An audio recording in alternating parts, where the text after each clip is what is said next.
जय भोलेनाथ की। आपने गरीबी क्या है सुना? अब बदनामी का डर, सफ़र आगे बढ़ने का। हम क्यों नहीं आगे बढ़ते? बदनामी का डर जो हमारे अंदर छुपा हुआ है, हमारे जीवन के नाटक में स्वाभिमान का महत्वपूर्ण रोल है। मनुष्य के स्वाभिमान पर की गई चोट से अधिक कष्टदायी होती है। यदि हम अपने परिवार के लिए नहीं कमाएंगे तो लोग हमारे बारे में क्या सोचेंगे और क्या कहेंगे? यही विचार मनुष्य को कंपा देती है।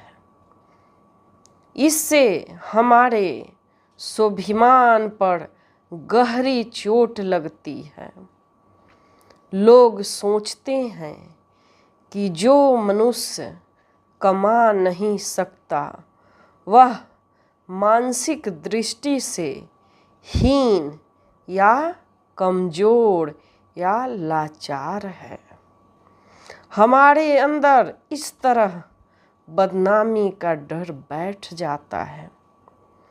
इस बात को सहन नहीं कर सकते कि कोई हमारे विषय में यह कहे कि हमारे परिवार का सम्मान पूर्वक निर्वाह करने में मैं असमर्थ हूँ।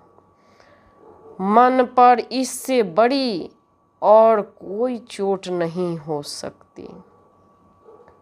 इस प्रकार की चोट का विचार आते ही हमारे मन में बाधा पड़ जाती है। जब हमारा साहस टूटने लगता है, मंदी के दिनों में जब व्यापार ठप हो जाता है, जैसे कि कोरोना आया, कोरोना काल में किस तरह से सारे टूट गए थे, ठप हो गए थे। लगा कि अब क्या करें क्या करें, एक अंदर डर बदनामी बैठ जाता है। साहस भी टूटने लगता है, बाधा पड़ जाती है। मंदी के दिनों में जब व्यापार ठप हो जाता है तब इस प्रकार का भय बहुत लोगों को सताया करता है।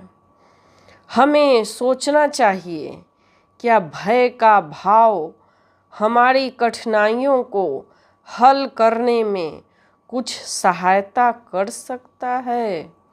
यदि नहीं तो हम क्यों न उसे दुत्कार कर, कठोर परिश्रम कर अपने कार्य साधन में लगे रहे।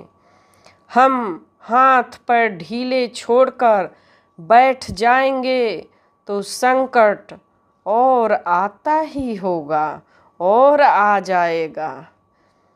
लेकिन हमारे मन में बहुत सारे विचार होते हैं कि अभी मैं ये काम कर लूँगा, लेकिन कहेगा लोग क्या कहेंगे, लोग क्या कहेंगे। बदनामी का भय, मैं इतना छोटा काम क्यों करूं, लोग क्या बोलेंगे। भाई, लोग आपका पेट भर सकते हैं क्या? लोग आपका परिवार का पेट भरेंगे? या आपके परिवार के तन पे कपड़ा नहीं रहेगा तो क्या लोग आपको कपड़ा देंगे? और देंगे भी तो 10 गाली सुनाएंगे। ये मन में भाव क्यों लोगों के लिए आप लोग डरते हैं कि लोग क्या कहेगा? आप भूखे पेट सो जाएंगे, कोई आपको देखने नहीं आएगा कि आपने सोया, खाया, पिया। आस पड़ोस भी घृणा करेगा। फिर आप क्यों सोचते हैं लोगों के लिए? क्यों आपको बदनामी का डर लगता है? क्या लोग आपको परवरिश कर देंगे? क्या आपके बच्चे को परवरिश करेंगे? इस तरह कोई किसी को मदद नहीं करता। जब तक आप उठिएगा नहीं, आप काम करिएगा नहीं, तो कोई कुछ नहीं करता। ये किसी बीच एक कहानी बता रहा हूँ। बहुत अच्छे घर की लड़की है और खाने पीने के भी लाले पड़ जाते हैं।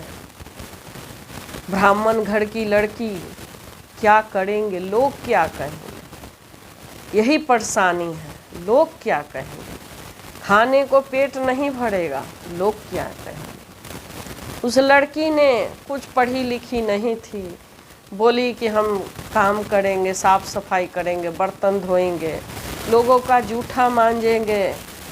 इसी तरीके से वो काम करना शुरू कर दी।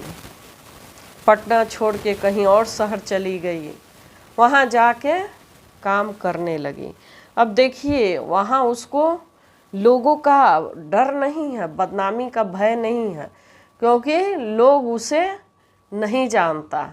यहाँ सब लोग जानते हैं, इसलिए यहाँ हम काम करेंगे तो लोग क्या कहेंगे, असर पड़ेगा।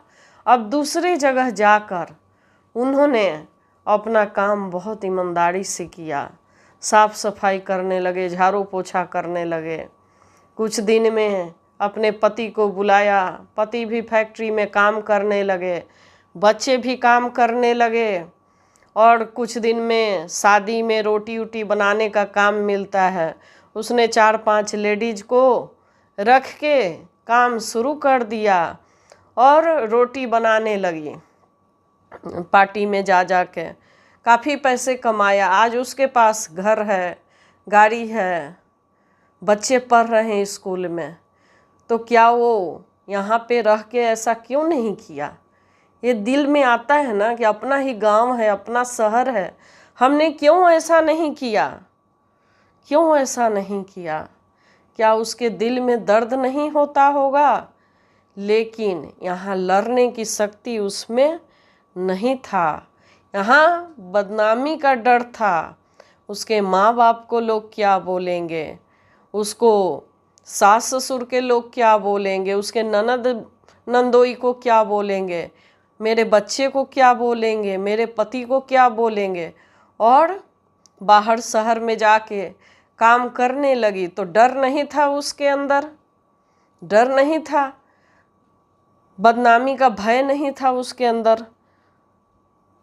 तो सफ़र आगे बढ़ने का है ना, यहीं तो हम नहीं रुक जाएंगे। और वो आगे बढ़ने लगी, काम कर रही है, खुश है, क्योंकि उसके मन से बदनामी का डर भय निकल चुका। एक व्यक्ति अगर ठान ले कि मैं किसी से नहीं डरता, मैं नहीं डरती, चाहे लोग जो भी कहे, तो उसके लिए कोई छोटा काम बड़ा काम नहीं होता। सिर्फ ईमानदारी चाहिए। अगर आप ईमानदारी से कहीं भी काम कर रहे हैं तो आपका मालिक ही इस तरह आपके पर मेहरबान हो जाएगा, या आस पड़ोस के लोग ही आपको इतने ऊंचे दृष्टि से देखेंगे कि मन की हीनता, बदनामी का भय आपके अंदर से गायब हो जाएगा। तो ये आप डर अंदर से निकाल दीजिए कि लोग क्या कहेगा। एक व्यक्ति बड़ा ईमानदार और कठोर परिश्रमी था। उसने जीवन को सफल बनाने का प्रयत्न किया। वह अनाथ गृहशाला में पला था, अनाथालय में पला था। यही नहीं हो सका कि मैं चाहे कठोर परिश्रम क्यों न करूं, मैं चाहूं तो कठोर परिश्रम क्यों न करूं, अवश्य ही कुछ न कुछ ऐसा होने वाला है कि मेरी सारी मेहनत व्यर्थ चली जाएगी। कई वर्ष हो गए, उसके मन से यह कल्पना नहीं मिलती।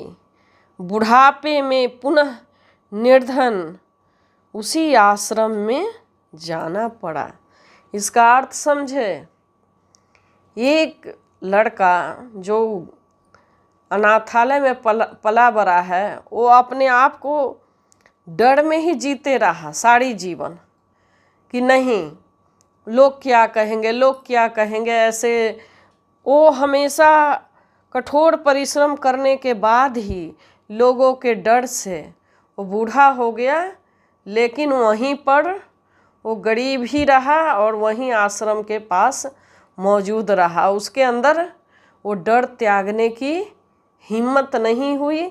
आज भी वहाँ वैसा ही बैठा हुआ है। तो एक लड़की होके साहस करके और डर निकाल के अमीर बन गई, और एक लड़का होके क्योंकि बदनामी के भय से वहीं पर रहा। तो दोस्तों, क्या आप लड़की बनना चाहते हैं? उस तरह से जीना चाहते हैं कि हमारे अंदर का डर ख़त्म हो जाए? तो उस तरह से जिए। आप अपने बारे में सोचें, काम करें, ईमानदारी से काम करें, और ऐसा ही होगा कि सब लोग आपको, पूरी कायनात आपको प्यार करेगा, पूरी दुनिया प्यार करेगी। ऐसा भाव से जीना चाहिए, तो बदनामी का डर आएगा नहीं। आप लोग को ये कैसा लग रहा है कमेंट बॉक्स में ज़रूर लिखें, और इसी को आगे बढ़ाते रहेंगे सफ़र तरक्की का। जय भोलेनाथ की। अगले एपिसोड में फिर मिलेंगे।